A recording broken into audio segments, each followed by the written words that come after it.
Good morning to all भी। Myself Bhushan sir from West Champaran Bihar. मैं उम्मीद करता हूँ कि आप लोग बिल्कुल अच्छे होंगे, अब स्वस्थ होंगे, तंदुरुस्त होंगे।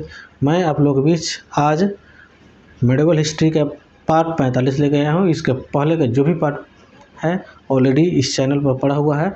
उसके अतिरिक्त सेम ही चैनल के नाम से मैं फेसबुक पेज पर इस वीडियो को डाला हूँ, उसे भी जाकर वहाँ पर से भी देख सकते हैं।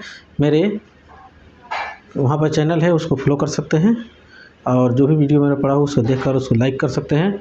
और साथ ही साथ मैं इस चैनल पे बहुत से सारे modern history, physics, chemistry, biology और मैथ का भी वीडियो डाला हूँ, उसे भी जाकर आप देख सकते हैं। और अभी तक आप मेरे चैनल को सब्सक्राइब नहीं किए हैं, अगर आप नए हैं तो उसे सब्सक्राइब कर दें, ताकि आज के बाद जो भी वीडियो मैं अपलोड करूँ तो सबसे पहले आपके पास पहुँचे, आप उसका लाभ उठा सकें। आज का जो सेशन होने वाला बहुत इम्पोर्टेंट होने वाला है। आज के सेशन में हम लोग ये कवर करेंगे कि कौन कौन से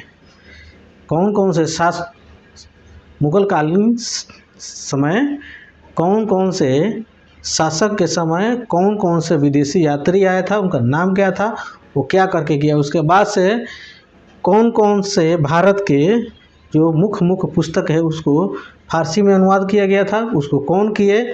मुगल काल के समय कौन कौन से पुस्तक को लिखा गया। उसके बाद से हम लोग कवर करेंगे मुगल कालीन विभाग कौन कौन से था। उसके बाद से हम लोग कवर करेंगे मुगल शासकों का असली नाम क्या था और मुगल शासकों का मकबरा कहाँ था। ये आज का जो वीडियो होने वाला है, समझिए बहुत इम्पोर्टेंट होने वाला है, जो कि इस टॉपिक से बहुत बार क्वेश्चन हर एक एग्जामों में पता है, चाहे कोई प्रतियोगी परीक्षा हो या कोई बोर्ड की परीक्षा हो। तो आप मेरे वीडियो में शुरू से अंत तक बने रहिएगा। मैं ज़्यादा देर न करते हुए मैं अपने सेशन को शुरू करने जा रहा हूं, क्योंकि आज का जो सेशन है बहुत रोचक है। पहला हम लोग विदेशी यात्री देखेंगे जिसका नाम है कैप्टन हॉकिंस। क्या नाम है? Captain Hawkins. यह जो क्या था, अंग्रेज था। कौन था? ये अंग्रेज था, जो कि ये 1608 ईस्वी में 1608 ईस्वी में जहांगीर के समय ये आया था। इसका माने मुख्य उद्देश्य यही था कि जहांगीर के समय मैं जहांगीर से क्या करूं, विदेशी जो व्यापार है इस भारत में छूट पाने के लिए आया हुआ था, लेकिन जहांगीर ने इसे किसी प्रकार के छूट नहीं दिया। ठीक है, किसी प्रकार के छूट ये नहीं दिया। और ये जो था कैप्टन हॉकिंस बहुत क्वालिफाइड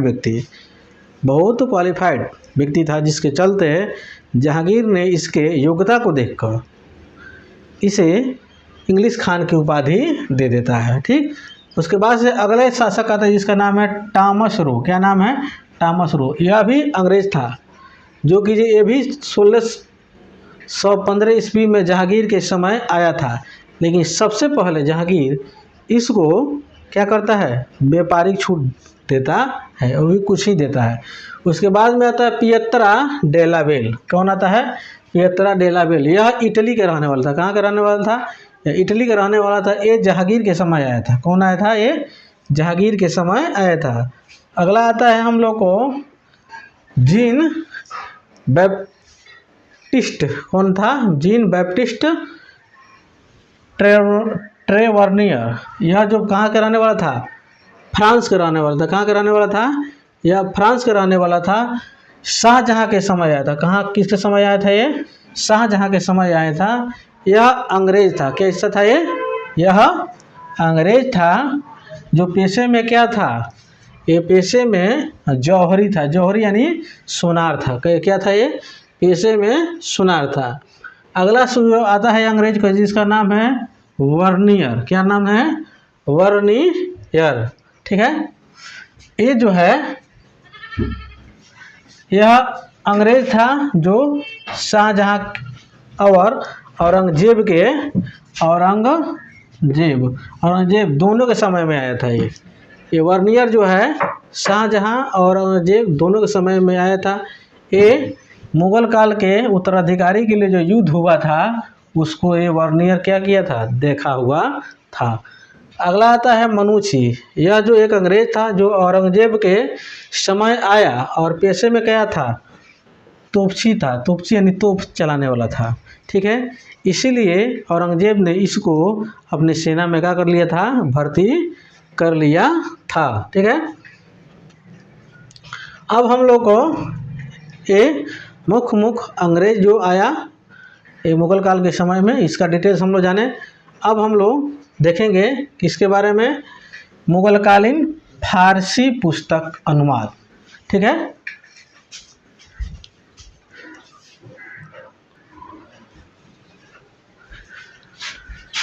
जैसे महाभारत, कौन, महाभारत को फारसी में अनुवाद करने वाला बदायूनी था, अबुल फजल और फैजी, ये 3 आदमी मिल के महाभारत को फारसी में अनुवाद किया हुआ था। अगला है रामायण। रामायण जो पुस्तक है इसका फारसी में अनुवाद जो किया था जिसका नाम था बदायूनी, क्या नाम था, बदायूनी। उसके बाद में अर्थवेद के फारसी में अनुवाद करने वाले कौन कौन थे, बदायूनी हाजी इब्राहिम, क्या नाम था, बदायूनी हाजी इब्राहिम, ठीक है। अगला है हम लोग का थी लीलावती प्लस नल दमयंती।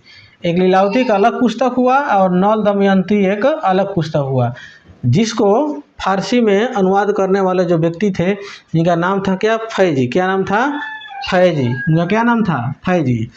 अगला है हम लोग को राजतरंगड़ी, क्या नाम है, राजतरंगड़ी।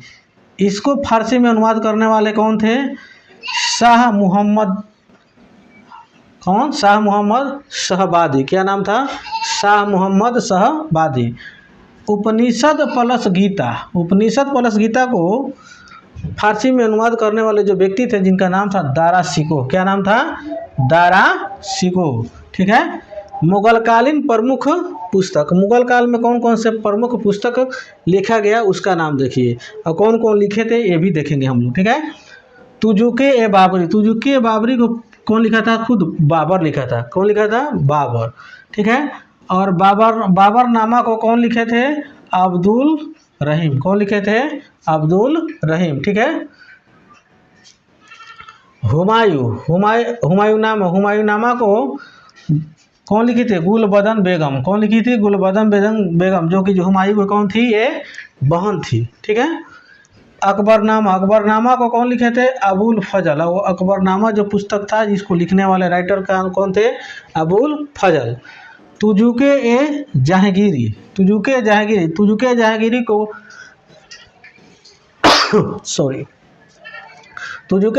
को कौन कौन लिखे थे, जहांगीर लिखे थे, कौन लिखे थे, जहांगीर। लेकिन इस पुस्तक को लिखते समय इन्होंने इसको कंप्लीट नहीं किए और बीच में ही क्या हो गए, ये मर गए। जिसको पूरा किया कौन, मुतमिद खान, कौन किए थे, मुतमिद खान। शाहजहां जो पुस्तक है इसको कौन लिखे थे, इनायत खान लिखे थे, कौन लिखे थे, इनायत खान लिखे थे। तबकात ए अकबर, क्या नाम था पुस्तक है, तबकात ए अकबर।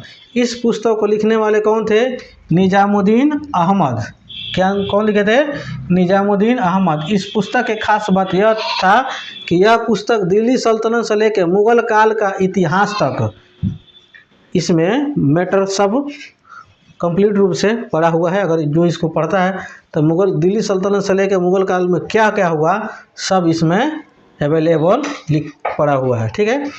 अगला है मुगलकालीन विभाग, वाजीर किसको कहा जाता था, जो राजस्व विभाग या पीएम जो होता था उसका क्या कहा जाता था, वाजीर कहा जाता था। मीर बख्शी जो सैन्य विभाग में काम करता था उसको क्या कहा जाता था, मीर बख्शी कहा जाता था। मुहतासव जो है जो सैनिक आचरण तथा धार्मिक नीति को जो देख रेख करता था उसको क्या कहा जाता था, मुहतासव। काजी उल कुजात जो न्याय विभाग में जो काम करते थे उनको क्या कहा जाता था, काजी उल कुजात, ठीक है। अगला है हम लोग को मुस्तफ़ा ए मुबालिक, क्या नाम है, मुस्तफ़ा ए मुबालिक। यह जो है लेखा विभाग, किसका, यह लेखा विभाग में काम जो करता था उसको क्या कहा जाता था, मुस्तफ़ा ए मुबालिक। खालिसा। दीवाने खालिसा किसको कहा जाता था?